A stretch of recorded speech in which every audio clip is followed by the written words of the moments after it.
Hello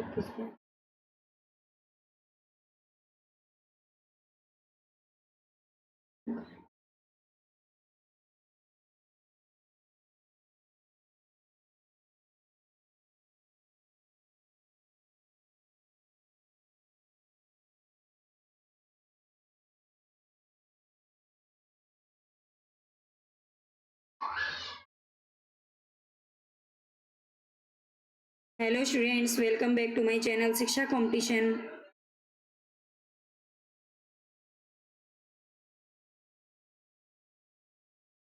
और यहाँ पर मैं एक क्लास लेने जा रही हूँ। भक्ति काल के कुछ इम्पोर्टेंट क्वेश्चन देखेंगे हम यहाँ पर, जो कि सभी परीक्षाओं के लिए बहुत ही इम्पोर्टेंट रहने वाले हैं।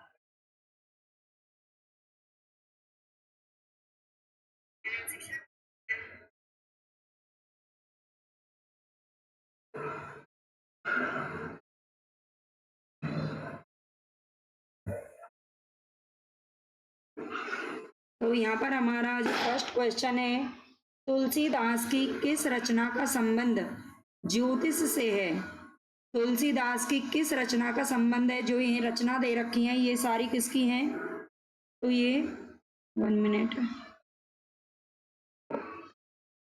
तुलसीदास की किस रचना का संबंध ज्योतिष से है? रामलला नेचु, जानकी मंगल, हनुमान बाहुक, रामाज्ञा प्रश्नावली।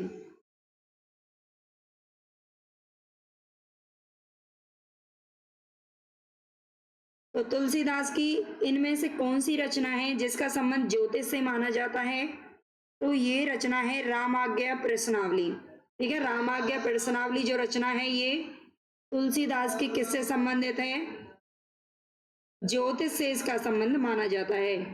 तुलसीदास की किस रचना में संत महंतों के लक्षण वर्णित हैं? तुलसीदास की इनमें से कौन सी रचना है? तुलसीदास की 12 रचनाएं हैं जो कि रामचंद्र शुक्ल के द्वारा, रामचंद्र 12 रचना शुक्ल जी ने क्या मानी है? मान्य की है। ठीक है, शुक्ल जी ने मान्य की है, मानी है इनकी रचना 12। तो यहाँ पर आप देख सकते हैं वैराग्य संदीपनी, रामाज्ञा प्रश्न जो अभी हमने पढ़ा था, रामाज्ञा प्रश्नावली, ये ज्योतिष से संबंध है इसका। पार्वती मंगल, पार्वती मंगल, जानकी मंगल, तो ये किससे संबंधित है? संत महंतों। यहाँ पर संत महंतों से आपको समझ में आ जाएगा जो संत महंत होते हैं कब बनते हैं? जब वो बैराग्य ले लेते हैं। ठीक है, बैराग बोलते हैं ना, बैरागी हो गए या बैराग ले लिया, वो होते हैं वैराग्य संदीपनी। वैराग्य संदीपनी में इसके लक्षण दिखाए गए हैं।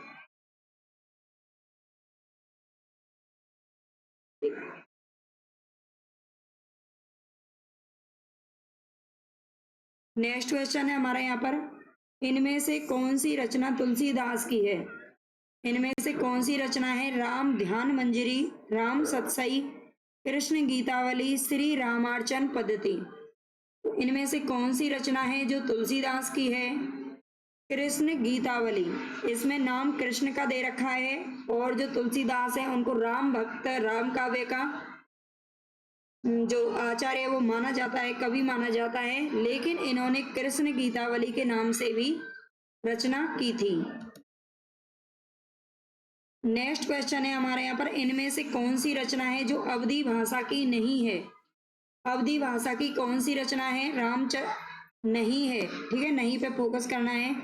रामचरितमानस, ये तो अवधी भाषा में ही लिखी गई है। पद्मावत जायसी की है, ये भी किस में लिखी गई है? ये भी अवधी भाषा में लिखी गई है। पद्मावत किस में? अवधी भाषा में। और चंदायन किसकी है? मुल्ला दाऊद की रचना है। किसकी है? ये भी मुल्ला दाऊद की रचना है और ये भी अवधी भाषा में लिखी गई है। लेकिन जो विनय पत्रिका है ये किस में है? ब्रज भाषा में। विनय पत्रिका किस में है? तो ये ब्रज भाषा में लिखी गई है। नेक्स्ट क्वेश्चन देखते हैं, खेल कौतुकम किसकी रचना है? खेल कौतुकम किसकी रचना है? रहीमदास, रसखान, कवि गंग, दादू दयाल। तो खेल कौतुकम किसकी रचना है? रहीमदास की रचना है। रहीमदास की रचना है खेल कौतुकम। नेक्स्ट देखते हैं, कबीर कानी राखी नहीं, वर्णाश्रम सठ दर्शनी किसकी पंक्ति है? कबीर कानी राखी नहीं, वर्णाश्रम सठ दर्शनी।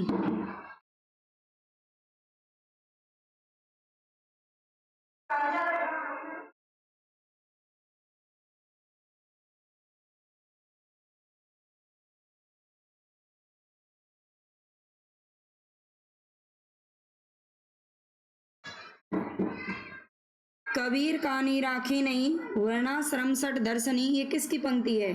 रैदास, मलूकदास, नाभादास या प्रियादास? कबीर कानी राखी नहीं, वर्णाश्रम सठ दर्शनी, ये किसकी पंक्ति है? नाभादास की पंक्ति है। आगे देखते हैं, राम और सीता के विवाह के अवसर पर किस कवि ने मिथिला की स्त्रियों से गारी गीत गवाया है? ये गारी गीत क्या होता है? ज्यादातर इसे ब्याह शादियों में गांव में गाया जाता है। तो ऐसे कौन से कवि हैं जिन्होंने राम और सीता के विवाह पर भी मिथिला की स्त्रियों के द्वारा इसे गवाया है?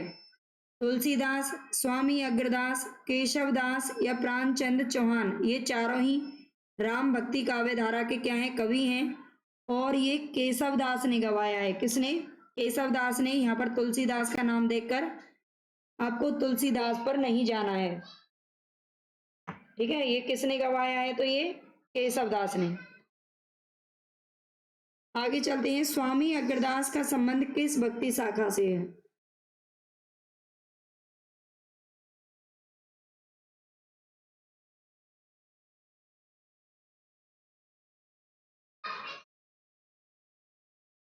स्वामी अग्रदास का संबंध किस भक्ति शाखा से है? ज्ञान मार्गी शाखा, प्रेम मार्गी शाखा, राम भक्ति शाखा या कृष्ण भक्ति शाखा?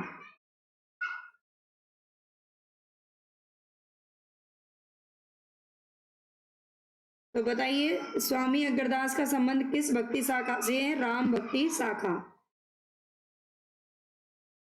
ठीक है। राम भक्ति शाखा से संबंधित हैं अग्रदास जी। अब लो नसानी, अब लो नसे हो, पद के रचयिता कौन है? अब लो नसानी, अब न नसे हो, पद के रचयिता बताइए। सूरदास, कुंभन दास, तुलसीदास या फिर गोविंद स्वामी? तो ये पंक्ति किसकी है? तुलसीदास की। आगे चलते हैं, तुलसीदास ने भी भ्रमर गीत परंपरा के अंतर्गत भ्रमर गीत की रचना की है। किसने की है? तुलसीदास ने भी की है। जो किस में संकलित है? जानकी मंगल में, कृष्ण गीतावली में, गीतावली या फिर कवितावली में? ये चारों ही जो रचनाएं वो किसकी हैं? तुलसीदास की हैं। और इन्होंने जो कृष्ण गीतावली लिखा है उसमें भ्रमर गीत को संकलित किया गया है। आगे देखते हैं, सगुनऊ सगुनही अगुनही नहीं कछु भेदा, इस तथ्य को तुलसीदास जी ने किसके द्वारा कहलवाया है? सगुनही अगुनही नहीं कछु भेदा, ये जो तथ्य है, ये पंक्ति है, तुलसीदास ने किसके द्वारा कहलवाया है इसे? तो शिव के द्वारा। किसके द्वारा कहलवाया है? शिव के द्वारा कहलवाया है। जो रामायण की जो कथा है वो उन्होंने 4 लोगों से कहलवाया है। शिव ने पार्वती से कथा कही थी, तब उन्होंने ये बोला था शिव ने, ठीक है।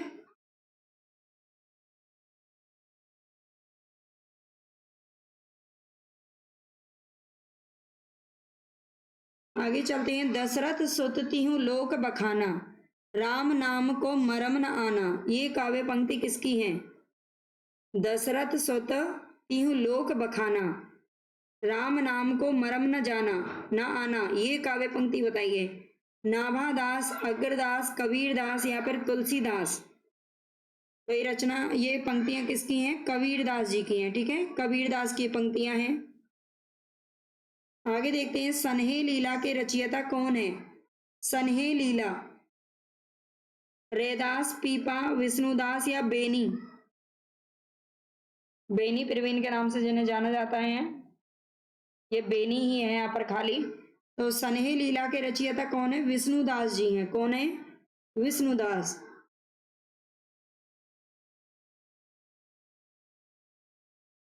आगे चलते हैं, 84 वैष्णवों की वार्ता का संबंध किस संप्रदाय से है?